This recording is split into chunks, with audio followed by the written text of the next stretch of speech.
우리에게 주시는 하나님의 말씀은 로마서 16장 7절의 말씀입니다. 제가 가진 성경책 신약 261쪽입니다. 내 친척이요 나와 함께 갇혔던 안드로니고와 유니아에게 문안하라. 그들은 사도들에게 존중이 여겨지고 또한 나보다 먼저 그리스도 안에 있는 자라. 아멘.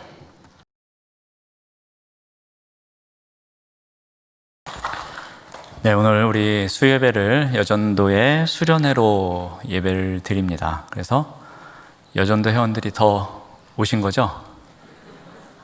뭐 지난주랑 비슷한 것 같기도 하고 잘 모르겠습니다. 하여튼 더 많이 오신 것 같습니다.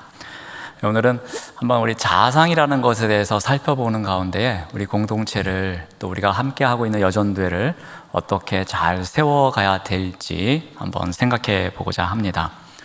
자아상이라는 단어를 많이 들어보셨을 것입니다. 이것은 마음을 결정하는 중요한 요소가 되기도 합니다. 그리고 때로는 행동을 결정하는 디딤돌이 되기도 합니다. 그러니까 그 사람이 각자가 갖고 있는 그 자아상으로 인해서 어떤 마음의 결정을 하기도 하고 그리고 행동의 디딤돌 역할을 해주는 경우가 많이 있다는 겁니다. 그래서 이 자아상이 일단 형성이 되면 모든 것이 그 사람의 자아상을 통해서 들리고 또 생각하게 되고 이해하게 되고 또 판단하게 되는 경우가 많이 있습니다. 그러니까 제가 갖고 있는 저의 자아상을 통해서 사람들의 말을 듣고요. 그리고 제 마음속에 결정을 하고요. 그리고 그것을 통해서 이렇게 행동해야지 그렇게 결정하는 것, 그 기준이 되는 것이 자아상이라는 것입니다. 자아상은 이 인간의 행동을 결정하는 데 있어서 매우 중요한 요인이 되고 있습니다. 그래서 이 자아상은 재생산하는 도구라는 말도 있습니다. 그러니까 우리가 보고 듣고 느끼고 판단한 것, 그것을 통해서 새롭게 재생산해서 내가 받아들였던 것을 또 표출하는 그러한 일이 발생한다는 것입니다. 그런데 문제는 이 자아상에 따라 다르게 재생산될 때에 그것이 객관적인 사실에 의해서 정확한 기준에 의해서 재생산이 되면 괜찮은데 문제는 이 기준이 주관적입니다. 이 자아상이라는 기준이 매우 주관적이어서 내 느낌대로, 내 생각대로, 내 마음대로 창출된다는 겁니다. 그래서 재생산이 될 때에 A를 받아들여서 A를 재생산해야 되는데 A를 받아들여서 그 사람의 주관에 따라서 B나 C를 생산하는 경우가 많이 있습니다. 더 문제가 되는 것은 이 확대 재생산이 일어납니다. 그냥 요만한 일인데 어떤 자아상을 통해서 이 일이 이만큼 커져가지고 별일도 아닌 것이 확대 재생산되는 바람에 갈등을 일으키기도 하고 그리고 싸움이 일어나기도 하고 분쟁이 일어나기도 하고 또 증오하기도 하고 질투하기도 하고 시기하기도 하면서 다양한 감정이 일어나게 됩니다. 근데 하나 중요한 문제는 이 자아상이 나 한 사람에게 끝나는 것이 아니라 누군가에게 항상 영향력이 있습니다. 그러니까 내가 갖고 있는 자아상, 이거는 그냥 나 혼자 잘 살면 괜찮은데 이것이 나 한 사람으로 끝나지 않고 나와 함께 있는 주변의 사람들에게 영향을 주는 것이 문제입니다. 그러다 보니까 이 신앙생활에 있어서도 이 자아상이 매우 중요하게 됩니다. 이 신앙생활은 관계성이 또 중요하지 않습니까? 그러다 보니까 예를 들어서 여전도회, 몇 여전도회에 몇 명의 사람들이 모인다? 그러면 그 안에 관계성이 있는데 각자 갖고 있는 자아상이 충돌하는 가운데에 때로는 그 안에서 갈등이 일어나기도 하고 때로는 그 안에서 어떠한 문제가 발생하기도 하고 때로는 좋은 건강한 자아상들이 모인 가운데에 연합과 단결이 잘 돼서 또 그 여전도회가 맡은 일을 잘 감당할 수도 있다는 겁니다. 우리의 신앙생활은 이 관계를 무시할 수가 없습니다. 하나님과의 관계가 중요하고 이웃과의 관계가 중요하고 또 공동체 안에서 함께하는 사람들과의 관계가 중요하기 때문에 이 자아상은 무시할 수가 없다는 것입니다. 아무리 우리가 좋은 조건을 갖고 있더라도 이 자아상이 건강하지 못하면 이 관계성에 문제가 생기고, 그러다 보면 우리의 신앙생활에 있어서도 한계에 부딪힐 수밖에 없다는 것입니다. 내가 갖고 있는 자아상이 건강해야 되는데 그렇지 못할 때에 우리가 만나는 그 공동체 안에서의 관계성에 계속해서 충돌이 일어나고 문제가 되기 때문에 우리의 신앙생활에도 어떤 한계성을 갖고 있다는 것입니다. 이 건강하지 못한 자아상의 몇 가지 한번 예를 들어 드리겠습니다. 그래서 이 예를 들으시면서 아유, 나는 저거와 거리가 멀어, 그러면 굉장히 건강한 자아상을 갖고 계신 겁니다.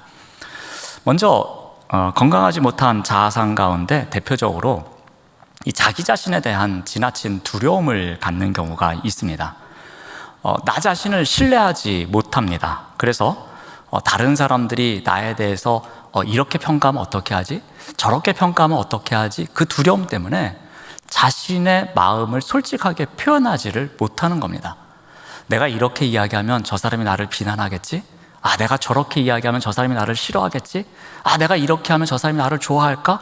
그래서 상대방에 대한 눈치를 계속 보기 때문에 솔직한 자기의 감정을 표현하지를 못합니다. 지나치게 자신에 대해서 비하하기도 하고, 자신에 대해서 자신감이 없기도 하고, 자신에 대해서 감추려고 하기 때문에 이 건강하지 못한 자아상을 갖고 살아갈 때가 있는 것입니다. 또 하나 건강하지 못한 자아상 가운데 하나가 무엇이냐면은 이 칭찬에 대한 반응입니다. 나름대로 자신이 갖고 있는 장점이 무엇인지를 아는 경우가 대부분입니다. 나는 이런 부분이 장점이고, 나는 이런 부분에 있어서 좀 탁월한 재능이 있어 라고 생각을 하고 살아갑니다. 그래서 누군가가 그 점에 대해서 칭찬을 해주면 어떻게 반응을 해야 합니까? 그냥 감사하다고 하면 됩니다. 오늘 이제 딱 예배를 끝나고 나가는데 누가 저에게 목사님 오늘 너무 멋있어요, 그러면 제가 어떻게 할까요? 아유, 감사합니다 라고 하면 돼요. 근데 그렇게 하신 분들 별로 없어요. 근데 하여튼 제가 그러면 감사합니다 라고 답변하면 됩니다. 근데 제가 감사합니다 라고 답변하지 않고 이분이 왜 이러실까? 혹시 나에게 뭐 원하는 게 있으실까? 나에게 멋지다고? 도대체 이 저희가 무엇일까라고 제가 생각을 한다면 얼마나 문제가 있는 사람이겠습니까? 상대방이 칭찬을 해주면 그 칭찬에 대해서 감사합니다 하면 되는 건데, 도대체 이 사람이 나에게 뭐를 빼앗아 가려고 이렇게 칭찬을 하는 것일까라고 생각하는 사람이 있다는 겁니다. 그게 건강하지 못한 자아상을 갖고 있을 때 나타나는 현상 가운데 하나입니다. 또 하나는 지나친 인정 욕구입니다. 누구나 사람은 인정을 받고 싶은 욕구가 있습니다. 아무리 목사라도 인정 욕구가 없겠습니까? 목사도 때로는 인정받고 싶은 마음이 있습니다. 인정받는 것을 싫어하는 사람은 아마도 없을 것입니다. 근데 문제는 이 인정 욕구가 지나칠 때 문제가 됩니다. 인정받고자 하는 욕구가 강할 때에 강한 승부욕이 생기기 시작하고요, 때로는 그것 때문에 내가 피해의식을 갖고요, 지나친 경쟁의식을 가져서 사람들과의 관계에 있어서 문제가 생길 때가 있다는 겁니다. 한번 예를 들어 설명을 드리면은 아마 이런 드라마들 한 번쯤 보셨을 텐데, 소위 말하는 막장 드라마입니다. 여주인공 2명이 나옵니다. 한 명은 사장님 딸입니다. 그리고 한 명은 매우 불우한 가정에서 아주 자수성가한 이 여주인공입니다. 그래서 그 사장님 딸이 있는 회사에 이 여주인공이 취업을 합니다. 그리고 처음에는 오랜만에 만났어 하면서 친하게 지냅니다. 그러다가 이 다른 여주인공, 사장님 딸 말고 불우하게 자란 여주인공이 능력이 있어서 일을 잘합니다. 그리고 포트폴리오나 잘 만들고 또 프로젝트에서 어떤 상을 받습니다. 그래서 처음엔 친하려고 했는데 이 사장 딸이 아닌 다른 여주인공이 너무나 잘하는 겁니다. 근데 사장 딸도 어떤 마음이 있습니까? 인정받고 싶은 마음이 있죠? 그런데 자신이 인정을 못 받고 자신의 친구인, 자신이 보기에는 정말 불우한 환경에 자라서 이렇게 될 수가 없는 그 여주인공이 인정을 받자 인정 욕구가 지나친 이 사장님 따님께서 어떻게 합니까? 경쟁 의식을 갖습니다. 그 경쟁에서도 안 되니까 이제 시기합니다. 질투합니다. 내가 피해를 보고 있다고 생각을 합니다. 그래서 잘못된 경쟁을 합니다. 그래서 상대방이 제출한 어떤 서류를 찢어버린다든지 숨겨버린다든지 만든 옷을 가위로 자른다든지 하면서 그렇게 막장 드라마에 나오는 다양한 소재로 이 사장님 딸이 그렇지 않은 여주인공을 괴롭히는 일이 발생합니다. 이 무엇 때문입니까? 지나친 인정 욕구 때문입니다. 그것 때문에 이 막장 드라마를 찍는 경우가 있다는 것입니다. 이 또한 건강하지 못한 자아상을 갖고 있을 때 생기는 일입니다. 또 하나 건강하지 못한 자아상 중에 하나는 무엇이냐면 열등감입니다. 자신의 열등감을 감추기 위해서 일부러 완벽한 척하죠. 그리고 아주 도덕적인 척합니다. 그 내적인 강박관념에서 벗어나기 위해서 오히려 강한 척하면서 살아갈 때가 있다는 겁니다. 대표적으로 착하지 않은데 착한 척합니다. 대표적으로 없는데 있는 척합니다. 그리고 모르는데 아는 척합니다. 그러니까 내가 갖고 있는 열등감, 이것을 지나치게 감추고 싶은 마음이 있어서 자신을 포장하면서 거짓으로 포장하는 삶을 살아갈 때가 있습니다. 이 또한 건강하지 못한 자아상으로 나타나는 현상입니다.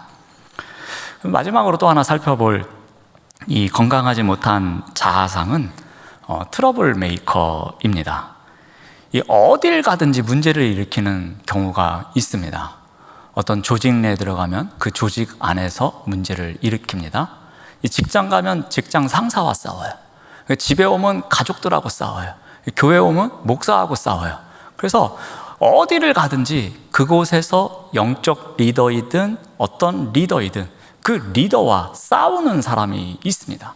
계속해서 그런 갈등을 일으키는 경우입니다. 자, 이런 사람도 그 자아상이 건강하지 못할 때 일어나는 일입니다. 그런데 여러분, 이러한 자아상이 어떻게 형성되는 것일까요? 우리의 자아상, 건강한 모습도 있고 건강하지 못한 모습도 있는데 이러한 자아상이 형성되는 과정이 있습니다. 여러 학자들이 이야기하지만 제가 보기에는 이 존 파웰이라는 학자가 있는데 이 학자가 주장한 것이 저는 가장 옳다고 봅니다. 제가 한 몇 년 전에 주일 설교 시간에 간단히 언급한 적은 있습니다. 그 학자가 이야기하기를 이 자아상은 나를 사랑하는 사람들과 나를 사랑하기를 거부하는 사람들 사이에서 형성된다라고 합니다. 그러니까 우리가 지금까지 살아오면서 만나는 많은 사람들이 있습니다. 근데 그런 사람들을 중요한 타인이라고 합니다. 근데 존 파웰은 이 중요한 타인을 두 가지로 나눕니다. 나에게 사랑을 베풀어준 중요한 타인, 그리고 나에게 사랑을 가르쳐주지 않은 중요한 타인, 그 두 가지로 이야기를 합니다. 그런데 나에게 사랑을 가르쳐준 중요한 타인을 통해서 나의 자아상이 건강한 부분을 배우고, 그리고 나에게 사랑을 가르쳐주지 않고 거절과 미움과 온갖 다양한 감정을 가르쳐준 중요한 타인에게서 건강하지 못한 자아상을 배운다는 이론입니다. 쉽게 예를 들어서 설명을 드리겠습니다. 제가 어떤 실수를 했습니다. 그러면 사랑이 많은 어머니께서는 아유 승구야 괜찮다, 이번에는 이런 실수를 했지만 다음엔 잘할 수 있어, 힘내렴, 다음에는 꼭 100점 맞을 수 있을 거야 하면서 이렇게 격려해주고 위로해주고 사랑을 베풀어줍니다. 이렇게 우리가 살아가는 가운데에 중요한 타인 가운데 이렇게 우리에게 사랑을 베풀어주는 사람을 통해서 우리의 자아상이 건강해진다는 것입니다. 근데 반대로 어떤 일이 있습니까? 실수를 했습니다. 그러면 네가 이럴 줄 알았어, 네가 이런 실수를 늘 하지, 지난번에도 그러더니 또 그러는구나 하면서 어떤 압박감을 준다든지 책망을 한다든지 또 실망감을 준다든지 그런 말을 통해서 상처를 주는 일, 그런 중요한 타인에 의해서는 건강하지 못한 자아상이 형성된다는 이론입니다.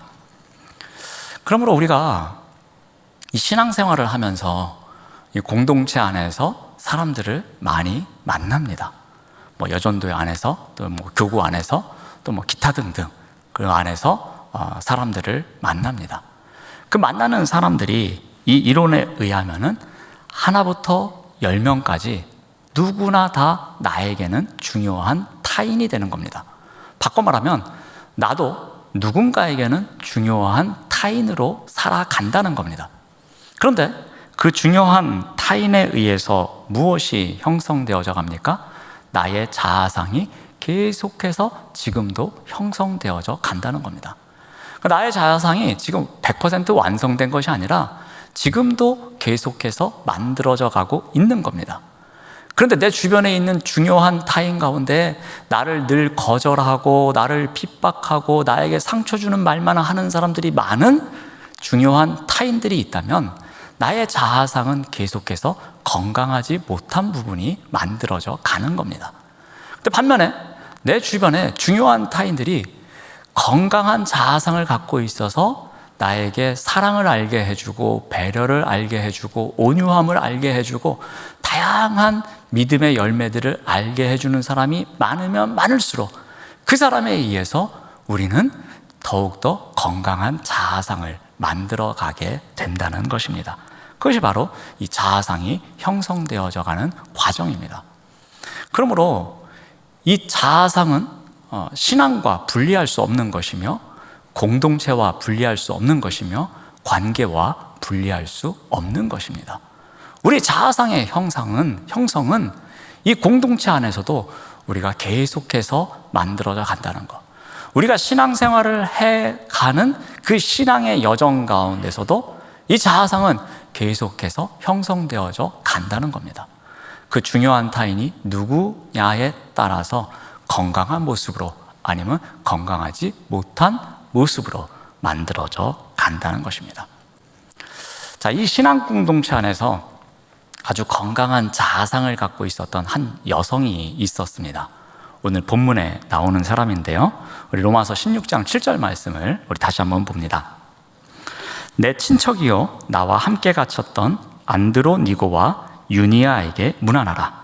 그들은 사도들에게 존중이 여겨지고 또한 나보다 먼저 그리스도 안에 있는 자라. 바울은 유니아 부부를 소개하고 있습니다. 이 유니아라는 여성에 대해서 우리가 한번 관심을 갖고 잠깐 한번 살펴보겠습니다. 이 유니아에 대해서 바울이 어떻게 소개하는가 하면요, 친척 관계라고 이야기를 합니다. 근데 여기서 말하는 친척은 우리가 생각하는 친척의 개념일 수도 있고 아닐 수도 있습니다.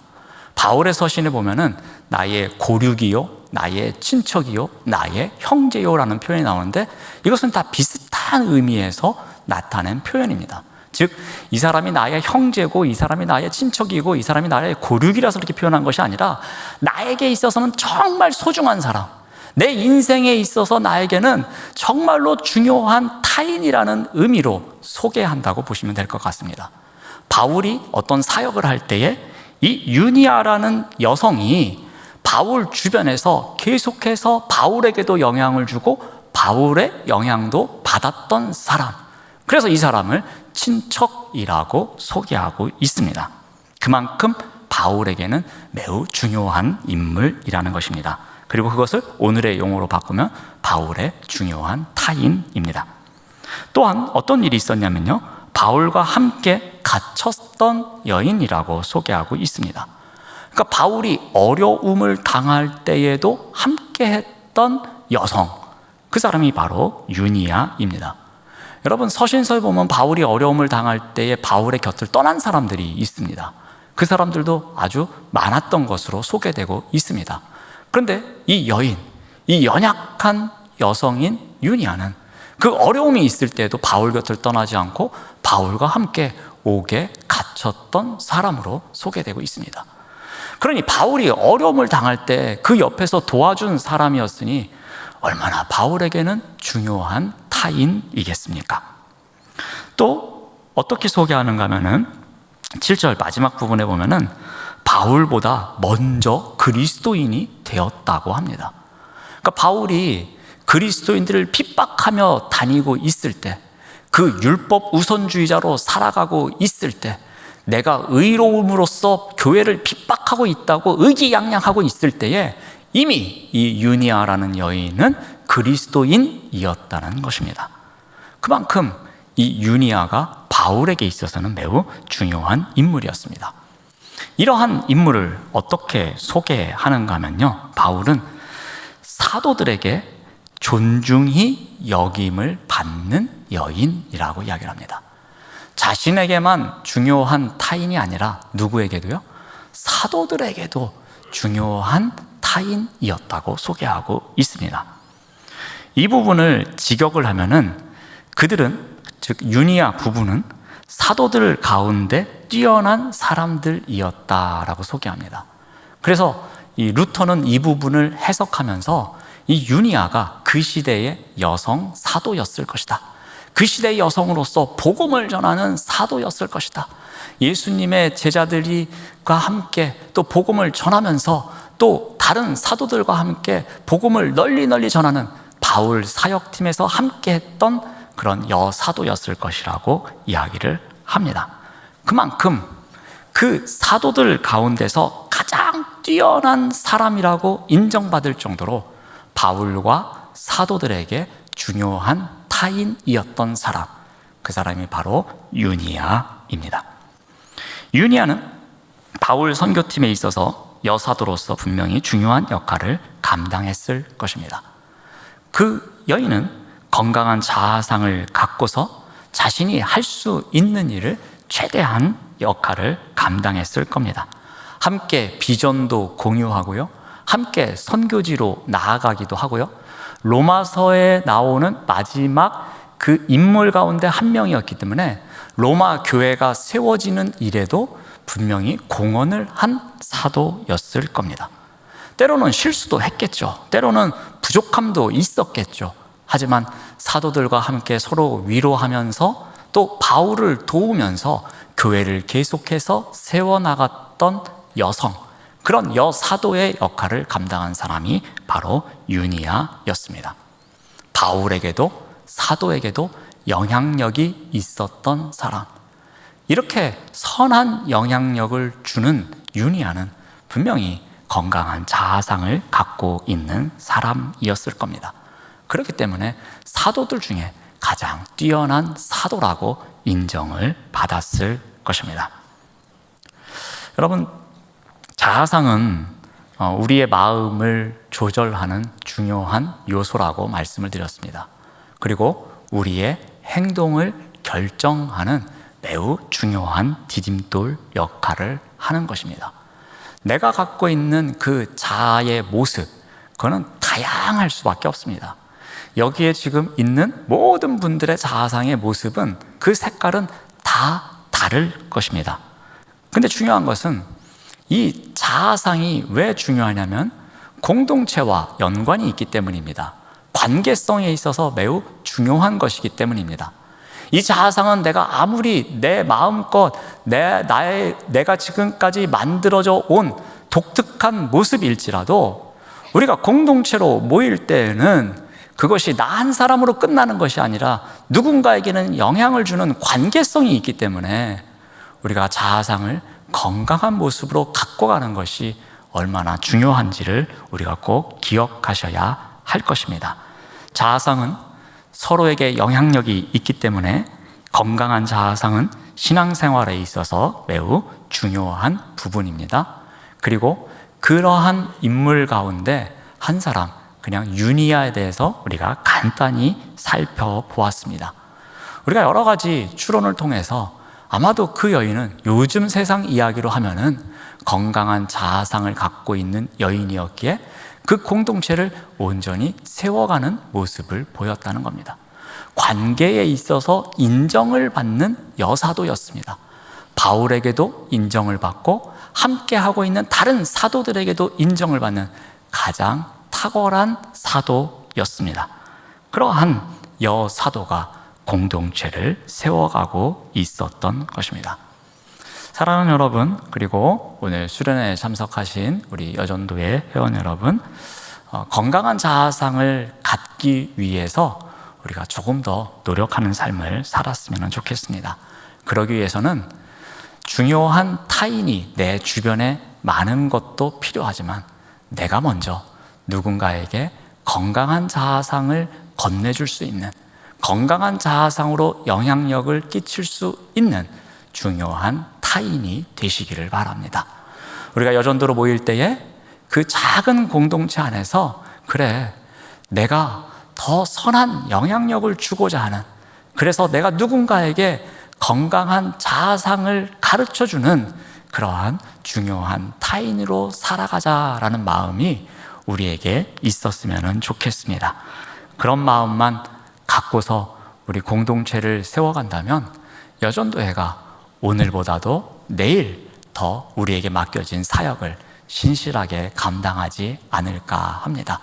우리가 그런 건강한 자아상을 갖고 그 공동체 안에서 인정받고자 한다면, 그 공동체 안에서 선한 영향력을 주고자 한다면 그 모임이 갈등이 있고 그 모임이 시기와 질투가 있는 것이 아닌 그 모임이 사랑과 나눔이 있는 모임으로 발전하지 않을까 생각합니다. 그러한 공동체를 만들어 가시는 우리 모두가 되시기를 바랍니다. 네, 기도하겠습니다. 하나님 감사합니다. 우리가 소속되어 있는 공동체 안에서 많은 사람들을 만납니다.